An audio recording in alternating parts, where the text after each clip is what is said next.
주님의 크신 은혜가 이 시간 예배하는 우리 모두와 함께 또 병상에 계신 분들과도 함께 하시기를 주님의 이름으로 간절히 축복을 드립니다.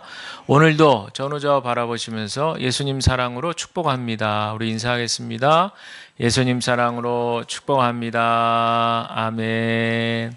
감사합니다. 여호수아서 말씀을 우리가 계속 읽고 있는데요. 우리 여호수아서 말씀을 읽으면서 저는 이 단어가 머릿속에서 계속 기억에 남는데, 그것은 바로 전환이라는 단어예요. 전환. 뭔가 이렇게 변화된다는 얘기이겠죠. 그래서 이스라엘 백성들이 가나안 땅에 입성하는 이제 드라마틱한 그런 스토리들을 이렇게 보면서 이들의 삶에도 이런 일이 벌어지는구나.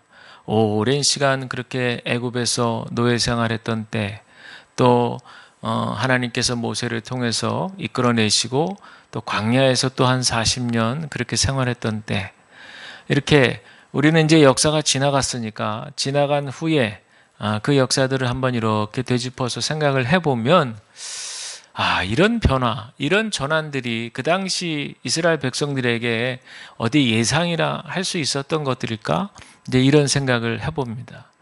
그러면서 우리에게도 적용해 보면 우리도 때로는 이제 그런 생각을 하게 되잖아요. 역사는 어차피 흘러가는 건데 그 역사의 작은 정점에 서 있었을 때, 또 그 시간이 더더군다나 고통의 시간에 서 있었을 때 과연 그 시간이 지나갈까? 이 시간이 끝날까? 그 순간에는 이제 그런 생각들을 우리가 하게 되는데, 역사가 다 흐른 후에 지나간 과거의 역사를 돌이켜보면 정말 끝날 것 같지 않았던 그런 어떤 고통의 순간들도 하나님의 은혜의 그 시간표에 따라서 다 지나가게 되는 것을 성경을 통해서도 확인하고 우리의 삶도 뒤돌아보면 깨닫게 되는 것이죠. 그렇기 때문에 이 여호수아의 말씀도 그렇지만 전환이라고 하는 단어가 상당히 인상적으로 제 머릿속에 남아 있습니다. 보통 우리 인생을 얘기할 때 3번의 기회가 온다, 이런 얘기들을 사람들이 많이 해요. 3번의 기회는 오니까 잘 붙들어야 된다, 이런 얘기들을 합니다. 그래서 기회를 잘 잡는 분들은 인생을 성공할 수 있고, 그 기회를 붙들지 못하면 인생이 그렇게 편안하지 않다, 이런 얘기를 하는 것이죠.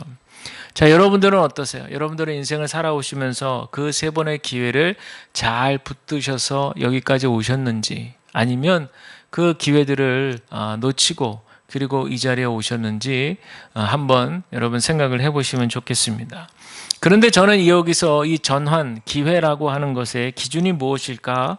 그런 생각을 해봐요. 세상 사람들이 얘기하는 그런 기준이라고 하는 것은 자신의 그 실력을 세상이 알아주고 자신의 가치를 알아주고, 그래서 더 좋은 조건으로 자신을 기회를 삼게 되는 것, 이렇게 얘기할 수 있습니다. 가령 이제 제가 프로야구를 보는 걸 좋아하는데, 프로야구 선수들이 한 팀에서 한 7년 정도 그렇게 열심히 운동해서 좋은 성적을 내면 FA라고 하는 이제 자격을 갖추게 돼요. 그렇게 되면 다른 팀에서 이 선수를 그 팀에서 계약 조건보다 더 좋은, 그러니까 이 사람의 가치를 인정해 주는 것이죠. 그래서 선수들이 그 FA 그 조건을 따기 위해서 아주 열심히 하는 거예요. 부상당하지 않고 몸 상하지 않고 실력을 쌓아서 매년 기록을 막 좋게 만들어가지고 7년쯤 됐을 때 이제 다른 팀에서 저 선수 우리 팀에 데리고 오면 큰 도움이 되겠어, 유익이 되겠어, 그 대신에 우리가 돈을 많이 주자, 이제 이런 계약을 체결하는 거예요. 그래서 세상에서는 이런 자기의 어떤 가치를 높이는 것, 거기에 이제 많은 방점을 거기에 이제 찍게 되는데, 우리 성경에서 얘기하는 이런 기회, 또 전환점, 이런 것은 세상에서 얘기하는 것과는 조금 다른 것 같아요. 이스라엘 백성들도 서두에 말씀을 드렸지만 하나님께서 그들에게 이루시고자 하는 약속이 실현되는 거예요. 그게 바로 전환입니다. 지금 이스라엘 백성들이 요단강을 건너서 가나안 땅에 들어갔는데, 이것이 뭐 하루아침에 어제 오늘 하나님께서 그렇게 해주시겠다고 하신 약속이 아니잖아요. 그 오래전에 믿음의 조상 아브라함 때 하나님께서 그와 맺었던 그 약속이 실현이 되는 그 지금 아주 기가 막힌 장면인 것이죠. 하나님께서 그도 오래전에 아브라함을 부르시고 그 식솔들을 다 데리고 그렇게 익숙했던 그 고향을 떠나라는 거죠. 떠나라고 하나님께서 명령을 하시고 그렇게 됐을 때의 대가는 너희 후손이 하늘에 떠있는 저 뭇별들과 같이 바다에 셀 수 없이 많은 모래알 같이 그렇게 후손들의 자손의 복을 주시겠다. 이렇게 약속하신 거예요. 그리고 하나님께서 약속하신 젖과 꿀이 흐르는 축복의 땅으로 너희들 인도하는데 바로 그 인도하겠다는 말씀이 실현되는 장면인 거죠. 그러니까 이스라엘 백성들에게 이런 기회라고 하는 것은 어떤 자기네들 스스로가 자신의 가치를 이렇게 높이는 것보다는 하나님께서 그들과 맺어 놓으신 신실하신 그 약속이 실현이 되어지는 그 순간들이 바로 그들 인생의 새로운 기회이자 전환점이 된다라고 하는 사실을 우리가 성경을 보면서 먼저 깨달아야 될 것입니다. 그런데 여러분, 이 약속이라고 하는 것이요, 우리가 잘 알지만 약속은 일방적인 것이 아니잖아요. 우리가 계약을 할 때에도 쌍방 계약을 합니다. 쌍방이라고 하는 것은 양쪽이 서로가 지켜야 될 조항이 분명히 있다라고 하는 것이죠.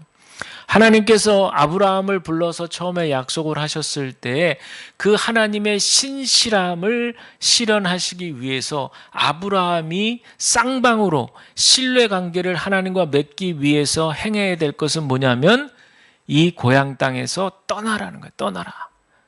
저는 하나님 그냥 여기 있을래요. 여기가 좋아요. 여기가 저 어렸을 때부터 자랐던 고향이라 익숙하고 편안하고 좋아요. 그냥 자손의 복은 복대로 주시고 저는 그냥 여기서 잘할게요. 이렇게 얘기했으면은 이 약속은 이루어지지 않는 거예요. 하나님은 하나님대로 신실하신 부분들을 이뤄 나가시고 그리고 이에 맞게 약속의 관계를 체결한 아브라함은 아브라함대로 하나님께서 하라고 하신 그 명령에 준행을 해야 되는 거죠. 여러분, 이게 바로 신뢰 관계에서 약속의 바로 중요한 부분입니다. 우리가 하나님과 맺은 관계도 이와 같거든요. 신실하신 하나님과 우리가 자녀된 관계로 약속 관계를 이루었을 때에는 우리에게도 그 보응, 해당되어지는 신실한 부분이 있다는 사실을 여러분들 오늘 기억하셔야 될 줄로 믿습니다. 그런데 이스라엘 백성들이 어찌됐든 간에 하나님의 기적을 통해서 이제 요단강을 건너 가나안 땅으로 입성했는데 나름대로는 하나님께서 그 믿음의 테스트 과정들을 잘 통과했다고 볼 수 있어요. 그런데 이스라엘 백성의 입장에서 생각해 보면 이제 어떻게 했어요? 그 험난한 과정들을 다 통과했잖아요. 그 믿음의 테스트 과정들을 다 통과했잖아요. 그러면 이제 정말 가나안 땅에 입성했으니까 모든 소기의 목적을 다 이뤘다고 생각하고 이제 안심하고 이제 고생 끝. 우리 이제 좀 편안하게 좀 살자. 이제 우리 좀 행복하게 좀 살자. 이제 좀 그만 긴장하고 이제 그만 좀 두려워하지 말고 우리 이제 여기서 그냥 하나님이 다 만들어 주셨으니까 우리 여기서 이제 우리도 이제 믿음의 테스트 다 통과했어. 그러니까 여기서 우리 이제 편안하게 우리 하고 싶은 대로 우리 마음껏 우리가 원하는 대로 우리 그렇게 삽시다. 이렇게 할 수도 있을 법한 일입니다.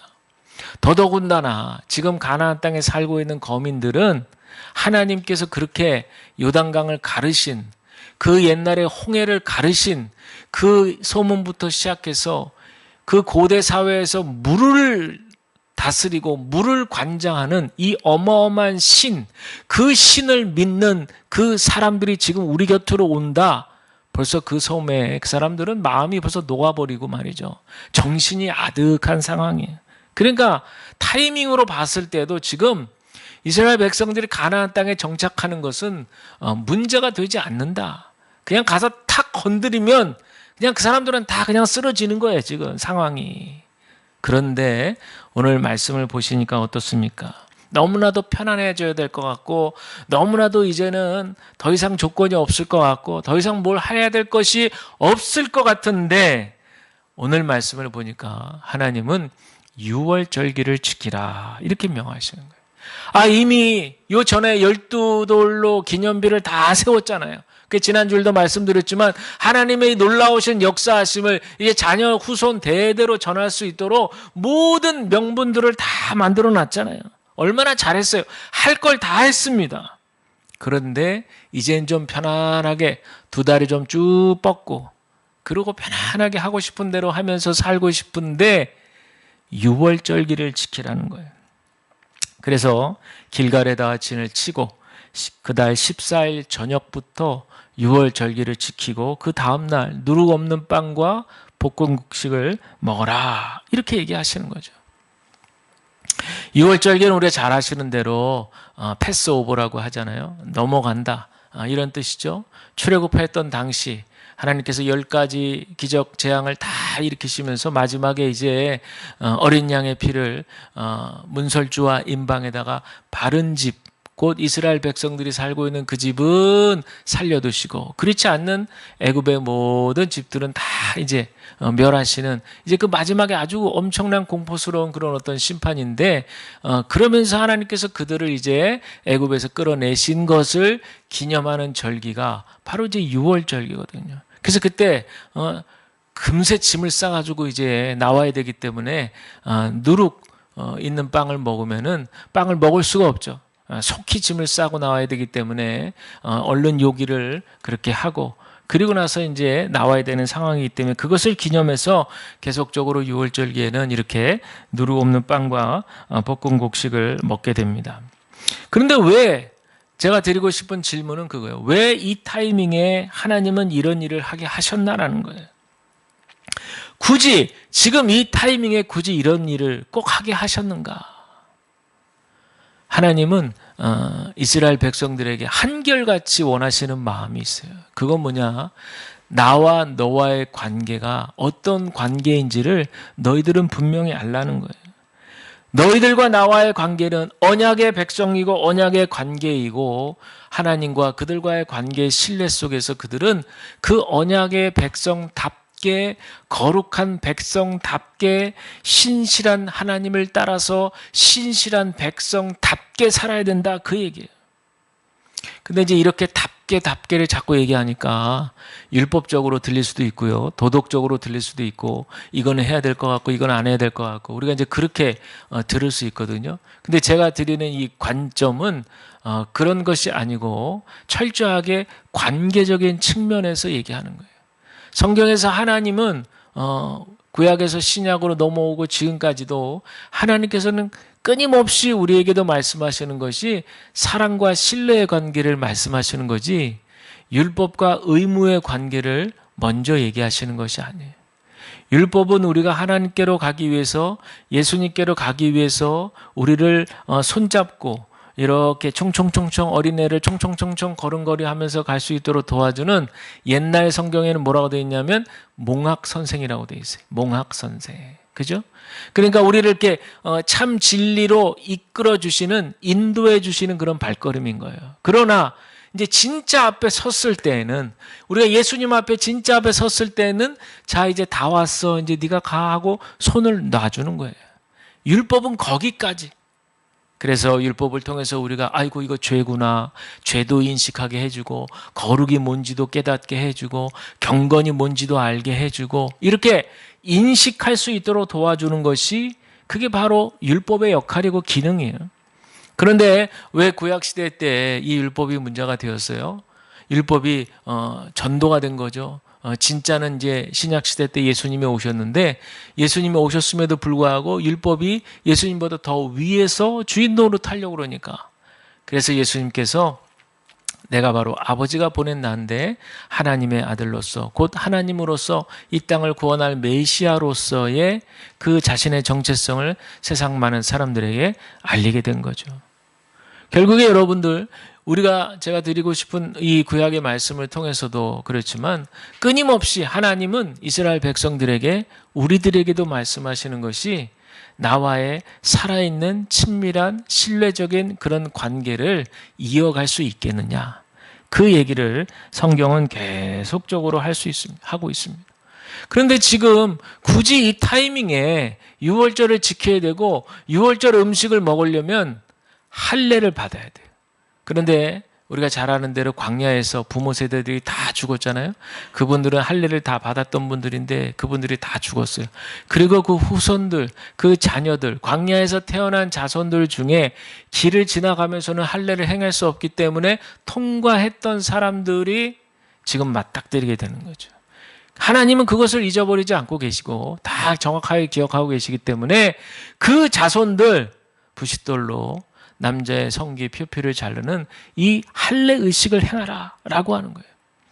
그런데 이 할례 의식이라는 게 우리 남자들은 잘 알고 있지만 이게 굉장히 부자연스럽거든요. 하고 나면 불편하고 부자연스러워요. 움직이기가 한동안은 어렵습니다. 자, 그런데 지금 가나안 땅에 들어왔잖아요. 바로 가나안 땅 거민들이 있어요. 이제 그들과 어찌됐든 좀 싸워가지고 어쨌든 그 땅을 차지해야 될 상황인데 몸이 부자연스럽네. 움직이기가 어려워요. 왜? 할례를 행했으니. 그러니 여러분 생각해 보세요. 지금 이 타이밍이 도대체 우리를 살리시려는 거야? 아니면 우리를 죽이시려는 거야? 지금 분위기는 상황은 다 우리 쪽인데 이미 하나님께서 이전에 기적을 다 일으켜 놓으시고 이미 그냥 좋은 분위기 됐는데 왜 갑자기 할례를 행하라고 할례를 하라고 그래가지고 지금 분위기가 역전될 마당에 놓여 있는 상황이에요. 그런데도 하나님은 그들에게 할례 받지 않은 자들은 할례를 받으라. 그리고 유월절 절기를 지키라 라고 하는 거죠. 이 대목에서 저는 창세기 34장이 생각나요. 야곱의 딸 디나가 세겜에서 어떻게 됩니까? 강간을 당하잖아요. 그런 다음에 그 오빠인 레위와 시몬이 너무 화가 났는데 마침 그 세겜의 아버지 하몰 추장이 그 일을 수습하기 위해서 찾아오잖아요. 찾아와서 우리 좀 사돈을 맺읍시다. 이러고 이제 일을 덮으려고 하는 거죠. 그랬더니 뭐라고 얘기합니까? 우리는 할례 받지 않는 그런 문중과는 사돈 맺을 수 없다. 그러니까 당신들 다 할례 받으세요. 우리하고 똑같이 할례 받으면 그럼 한번 우리가 생각해 보겠다. 그래서 아이고 고맙습니다 하고 이 사람들은 그것만 믿고 가가지고 어떻게 다 할례를 받았잖아요. 그러니까 몸이 어때요? 부자연스럽다 그랬죠. 그러니까 그냥 거죽거죽거리고 부자연스럽고 하는데 그 틈에 그 오빠 레위와 시몬이 어떡합니까? 쳐들어가서 다 죽여버렸죠. 이거를 딱 생각하고 있으면요. 창세기 34장을 기억하고 있으면 지금 이스라엘 백성들 정신이 아찔하지 않겠어요. 야, 이거 지금 우리 보고 죽으라는 거야? 아니면은 들어가서 승리하라는 거야? 어째라는 거야 도대체? 하나님 왜 이러시는 거야? 라고 생각할 수 있습니다. 그러나 여러분 기억하셔야 돼요. 하나님의 관심사는 전쟁의 승리에 있지 않습니다. 이기고 지는 문제는 하나님의 주권하에 있기 때문에 그건 문제될 게 없어요. 하나님의 관심사는 뭐냐? 오히려 이런 과정들을 통해서 유월절기를 지키라, 할례 받지 않은 자들은 할례를 받으라 라고 하는 이 과정을 통해서 하나님과의 믿음의 관계, 신뢰의 관계를 계속적으로 테스트하시는 거예요.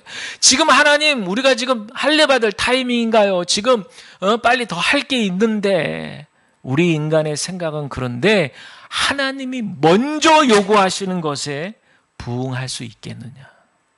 하나님이 먼저 요구하시는 부분에 과연 더 관심을 가질 수 있겠느냐? 우리에게도 똑같이 질문하실 수 있습니다. 우리가 지금 급하다고 생각하는 거, 하나님 지금 이 문제부터 빨리 해결해야 되죠? 그렇게 생각했는데 하나님은 아니라고 하시면서 오히려 하나님과의 관계에 더 깊어질 수 있는 신실성을 요구하실 수 있다는 거예요. 그럴 때 우리가 과연 우리의 생각을 내려놓고 하나님의 뜻을 더 앞세울 수 있는 그런 저와 여러분들이 되셔야 할 줄로 믿습니다. 그래서 우리에게요, 이런 일이 있을 수 있어요. 만약에 우리 눈앞에 어떤 기회가 온다고 느낄 수가 있는데 막상 기회가 열리지 않을 때가 있어요. 분명히 기회였던 것 같은데 기회가 잘 열리지 않을 때가 있습니다. 그럴 때 이제 주변에서 위로하는 말이 뭐냐면 아직 때가 안 돼서 그래. 또 더 좋은 기회가 올 거야. 이렇게 얘기를 하기도 하고 들을 때도 있습니다. 그러나 여러분들 분명한 이유가 있다는 사실을 우리가 오늘 말씀을 통해서 깨달아야 됩니다. 그건 뭐냐? 아직 해결해야 될 문제가 있기 때문에 그래요. 그것도 하나님과의 신실한 관계에 관한 문제가 있기 때문에 아직 내가 바라고 원하는 기회를 얻지 못할 수도 있다는 사실을 여러분 기억하시길 바랍니다. 우리가 이 원리를 안다면 우리가 어떤 기회를 붙들기 전에 먼저 신실하신 하나님께 초점을 맞춰야 돼요. 하나님과의 관계에서 조금이라도 문제가 있다는 것이 느껴지고 깨달아진다면 그것을 먼저 해결할 수 있어야 돼요. 그리고 더 나아가서 기록된 계시의 말씀 성경을 통해서 하나님의 뜻이 분명하게 느껴지는 부분이 있다면 믿음으로 결단하고 순종하는 것이 그게 곧 나에게 큰 복을 가져다 주는 것이라는 사실을 믿고 깨달아 행하는 것, 이것이 바로 진짜로 새로운 기회인 것을 기억하시기를 바랍니다. 그래서 오늘 본문은 우리에게 이런 가르침을 주시는 거예요. 좋은 기회를 부여받기 전에 신실함이 먼저라는 거예요. 여러분, 이 말을 잘 생각해 보시면 결국에는요, 내가 우리 인생에, 또 우리 교회가, 우리 가정이 그 인생의 주도권을 과연 어디에 둘 것이냐라고 하는 그런 문제입니다. 내가 지금 오늘 나에게 만약에 좋은 기회가 와서 그거를 덥석 잡아버리면 그건 내가 주도권을 잡는 거예요. 그러나 그렇게 됐을 때에는 성급하게 내가 그냥 덥석 기회를 잡아버리면 그 당시에는 좋을 수 있지만 또 다른 위기가 찾아올 수가 있습니다. 가령 예를 들면 내가 잘해서 이렇게 기회를 잡았구나. 나한테 이렇게 좋은 일이 생겼구나. 역시 나한테는 좋은 일이 많아. 이러면서 나도 모르게 교만이 막 쑥쑥쑥 자라는 거예요. 그러면서 나도 모르게 그전에는 하나님 없으시면 저는 큰일 납니다 하면서 그냥 하나님 바지가지라도 막 붙들고 막 이런 심정으로 신앙생활을 했는데 그렇게 좋은 기회를 붙들고 나면 언제부턴가 하나님과의 관계가 어떻게 돼요? 점점 흐릿흐릿해지는 거죠. 흐물흐물해지는 거예요. 이스라엘 백성들이 사사시대 때 어땠어요? 주변에 국가들이 막 왕을 세워가지고 통치하는 모습을 보니까 어때요? 부러운 거예요. 그러니까 막 하나님 앞에 그냥 당당하게 요청하잖아요. 아유, 하나님, 우리도 좀 왕을 좀 세워주세요. 그 당시는 신정 통치 사상인데 하나님이 직접 사사를 통해서 이렇게 통치하던 때인데 왕을 세워달라? 그러면 하나님은 한 발짝 뒤로 물러가 계시라 이런 뜻이거든요. 그러니까 하나님은 이스라엘에 그렇게 해주면 어떻게 될지 뻔히 아시는 거예요. 그래서 탐탁지 않으셨음에도 불구하고 우리 하나님은 워낙 의리가 있으시고, 이런 표현이 좀 어떨지 모르지만 의리가 있으시고 신뢰를 중요하게 생각하시고 관계를 좋아하시기 때문에 그래 알았어 해줄게 하면서 왕을 세우잖아요. 그런데 그 이후에 이스라엘의 역사가 어떻게 되는지는 여러분 너무 잘 아시죠? 이스라엘이 남북으로 분열되는 그런 분열의 역사가 그게 다 어디서 나온 거예요? 다 인간의 욕망 가운데서 그렇게 벌어지게 된 건 아니겠어요? 그러니 여러분들 좋은 기회가 왔다고 해서 다 무조건 다 좋은 것은 아니라는 거예요. 또 기회를 잡기 위해서 인간적으로 노력만 한다고 해서 그것이 헛쓰고 있을 수도 있다는 거예요.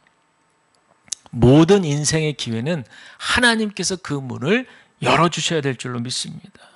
그리고 이것을 알고 하나님 관계에 초점 맞추는 일에 힘써야 되는 거예요. 2차 세계대전 말미에 독일군이 영국과 프랑스 연합군을 막 밀어붙였어요. 그러다가 프랑스 덴케르크라고 하는 지역 해협 쪽으로 연합군을 막 그렇게 들여니까 이제 연합군은 궁지에 몰렸어요. 그리고 보급 양식도 이제 거의 다 떨어져가지고 이제는 막 오도 가도 못하고 도가내든 쥐가 됐어. 그래서 이제 독일군이 그냥 밀어붙이기만 하면 연합군은 이제 끝날 판이에요. 그런데 신기하게도 어느 순간에 전세가 역전된 거예요. 그래가지고 결과는 독일군이 연합군에게 밀려서 기적적으로 연합군이 승리하게 되는 일이 벌어지게 돼요. 어떻게 해서 이런 일이 벌어졌을까요? 전쟁이 한창이었던 때 영국의 조지 6세라고 하는 왕이 우리 안 되겠다 하면서 한 주간 기도하자 하고 기도 주간을 선포했다는 거예요. 그래서 그 당시에 캔터베리 대주교였던 코스모 랭이라고 하는 주교가 기도회를 딱 인도하는 거예요. 한 주간 동안에 그 왕실이 그냥 뜨겁게 기도를 합니다. 그런데 이 기도회 했던 그 주간에 연합군의 기적이 일어났던 거예요. 독일군은 분명히 충분히 이길 수 있었거든요. 그래서 역사가들은 평가하기를 독일군이 그 순간 자만했다. 거기서 확 밀어붙였어야 되는데 거기서 주춤하는 바람에 연합군에게 되려 이렇게 공격을 당해서 지게 됐다. 이제 이렇게 나름대로 객관적인 그런 평가를 내밉니다. 그러나 여러분, 분명히 역사 속에서 한 주간 기도 주간으로 선포하고 하나님께 도움을 구했던 바로 그 왕실의 기록이 남아있는 거예요. 그것은 그 영국의 선택은 어떻게 우리가 해석할 수 있겠어요?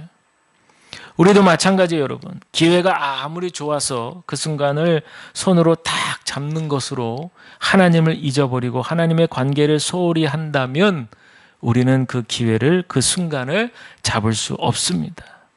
하나님께 대한 신실함이 먼저라는 거죠. 오늘 말씀은 우리에게 그것을 가르쳐주고 있습니다.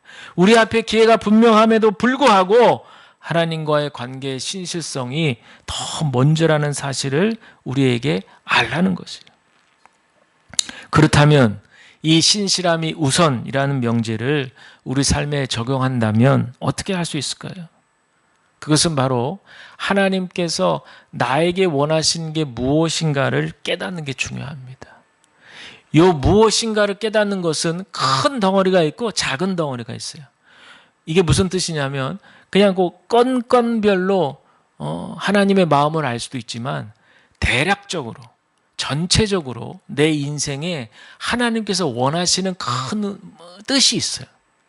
그거를 기도도 계속하지만 우리가 말씀을 계속 읽는 가운데 그 뜻을 오랜 시간이 흐르면서 마음속에 차분하게 느껴지는 그 뜻이 있습니다. 때론 내 양심을 계속적으로 찔러가면서 하나님이 깨닫게 해주실 때도 있어요. 또 어쩔 때는 우리의 신앙 공동체 안에서 함께 우리가 머리 대신 예수님을 모시고 우리가 각 지체들, 몸된 지체들이잖아요. 서로 유기적으로 연결이 되어 있기 때문에 저분한테만 해당되는 얘기겠지라고 생각 들지 않는 그런 부분들이 있을 수가 있어요. 즉 우리 공동체 안에서 어느 가정에서 일어나는 그런 경험이 우리에게도 똑같이 적용될 수도 있다는 거예요. 이게 다 영적으로 우리가 다 함께 연결이 되어 있기 때문에 그런 거거든요. 그렇기 때문에 하나님께서 나에게 혹은 우리 가정에게 또는 우리 교회에게 뭔가 바라고 원하시는 것을 깨닫는 것이 굉장히 중요한 거죠. 그것을 우리가 영적으로 깨닫고 그것을 분명하게 깨달았다면 확신이 와요. 어떤 경로를 통해서, 말씀을 통해서, 기도를 통해서, 양심을 통해서, 공동체를 통해서 이런 여러 통로들을 통해서 우리가 깨닫고 또 깨닫고 확인이 되어지고 그래서 마음에 확신이 오게 되면 그것이 분명한 것이죠. 그렇다면 그것을 우리가 깨달았다면 그 확신 가운데 그것을 생활 속에서 실천까지 나아갈 수 있어야 돼요. 결국에 신실함이라고 하는 것은요, 우리의 일상적인 삶에서 우리가 의무적으로 행하고 있던 여러 가지 삶들 속에 마음을 담는 거예요. 마음을 담아야 돼. 우리가 하나님을 향한 마음도 한 마음을 충만하게 들여서 담아서 하나님께 예배를 드려야 되잖아요. 우리가 기도를 할 때도 마찬가지고 우리가 한 말씀을 볼 때에도 하나님께서 지금 나에게 말씀해 주신다는 생각으로 우리의 마음을 집중해서 모아서 그 말씀을 들을 수 있어야 되는 것처럼 하나님께서 우리에게 베풀어 주신 신실함에 우리가 조금이라도 보응을 한다면 내 삶 속에서 한 주간의 내 삶 속에서 오늘 하루의 내 삶 속에서 나와 맺는 모든 이들의 관계들 속에서 마음을 담아서 그 마음을 표현할 수 있어야 될 겁니다. 우리가 예배를 통해 하나님을 기쁘시게 해드리고 이웃에게 긍휼과 자비를 나타낼 수 있는 마음이죠. 또 묶여 있었던 관계들, 또 맺혀 있었던 관계들이 주님 뜻 안에서 해결이 되고 마음의 참 평안을 찾는 것들이죠. 이런 일들로 우리 삶에 하나님이 기뻐하시는 삶의 열매들을 맺게 될 때 그때 가려졌던 또 내 앞을 막고 있었던 그래서 답답하게 느껴졌던 하나님의 축복의 계획들이 선명하게 보이는 거예요. 그리고 그 계획들이 이제 나의 현실로, 우리 가정의 현실로, 우리 교회의 현실로 그렇게 나타나게 될 줄로 믿습니다. 바라기는 우리의 가정들이 또 우리 교회가 올 한 해 하나님의 놀라우신 이 기적의 역사를 체험하게 되기 위해서 여러분들 우리가 무엇을 할 수 있겠어요? 우리 삶에서 작은 것부터 돌아보시면서 점검하고 하나님과 막혔던 관계가 있나? 또 내가 회개해야 될 부분이 있는가? 돌아서야 될 부분이 있는가? 더 적극적으로 나서야 될 부분이 있는가? 이런 부분들을 우리가 총체적으로 점검을 하셔서 하나님이 기뻐하시는 삶의 열매를 풍성하게 맺으시는 저와 여러분 우리 모두가 다 되시기를 주님의 이름으로 간절히 축원을 드립니다.